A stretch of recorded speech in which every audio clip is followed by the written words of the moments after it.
اس وقت ہمیں ان علماء اہل سنہ کا ذکر کروں گا جن کے جہمی صاحب مخالف ہیں. ذرا یہ بھی نوٹ کر لیجئے گا کہ ابن سیرین کے یہ مخالف ہیں، اور امام احمد بن حنبل کے نظریات کے یہ ناقد ہیں، یہ اس کو مسترد کرتے ہیں، ان کو ناسبیت کی طرف شیخ عبد القادر جیلانی کے یہ مخالف ہیں. اچھا جی، اس کیوں نظریات کی بات ہو رہی ہے، کرامات کی بات نہیں ہو رہی ہے. یہاں پر میں کرامات کے بارے میں ایک ویڈیو الگ کبھی بناؤں گا، یا ہو سکتا ہے کہ آج ہی بنا دوں.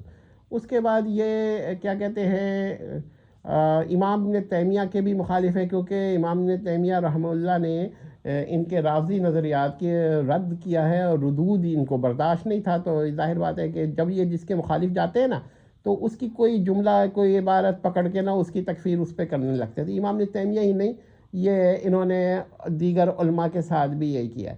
تو یہ پکڑ لیتے ہیں اور بہت زیادہ ان کی تنقید کرتے ہیں اور اصل مسئلے سے ہٹانا چاہتے ہیں. تو انہوں نے یہ دیکھیے کہ یہ کیا ہے. اس کے علاوہ آپ دیکھیے گا امام ترمذی کو بھی انہوں نے ناسبیت کی طرف میلان کیا ہے اس کا، اور اس کے علاوہ امام بخاری پر بھی الزام لگایا ہے کہ وہ کنٹرول سی حدیث لاتے ہیں، مطلب اصل حدیث نہیں لاتے، اور یہ خاص جھالوی صاحب کا اعتراض ہے. اچھا، اس کے علاوہ یہ کیا کہتے ہیں، انہوں نے امام مسلم پہ بھی کہیں کہیں کچھ اعتراضات کیے ہیں.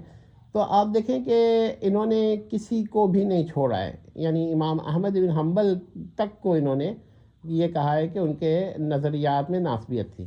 یا اب یہ مسئلہ ہے کہ اس کے علاوہ شاہ عبدالعزیز کے یہ مخالف ہیں، مجدد ثانی کے یہ مخالف ہیں، یعنی جس نے بھی رافضیت کا رد کیا ہے نا، تو اس کے یہ مخالف ہیں. لیکن اصل میں یہ اپنے نظریات کو ہی اتنا اٹل سمجھتے ہیں کہ جو ان کے نظریات کا مخالف ہو اس کو یہ سمجھتے ہیں کہ یہ ناسبی ہے.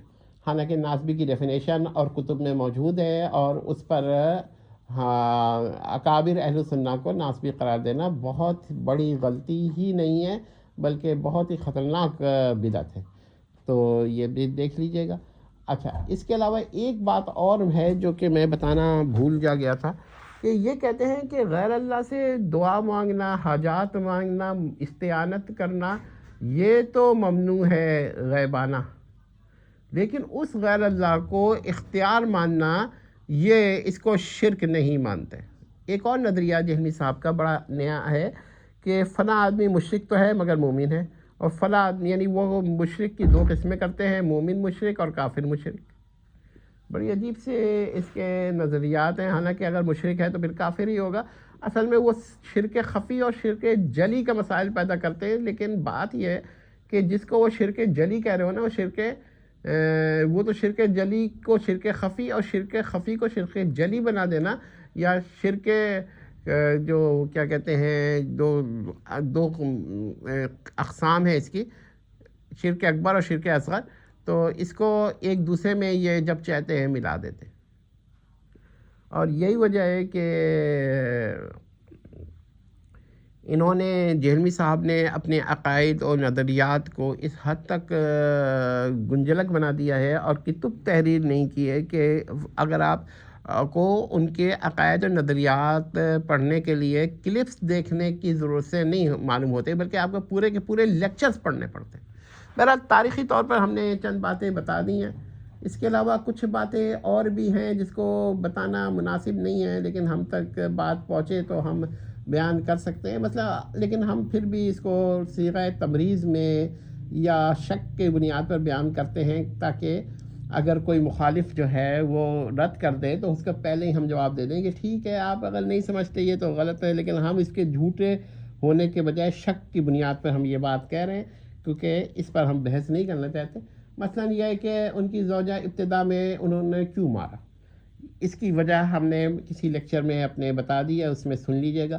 اس کے علاوہ ان کے والد ناراض ہو گئے تھے، تو وہ کیسے منایا انہوں نے، اور پھر کیسے ان کے والد ان کے نظریات پر آئے.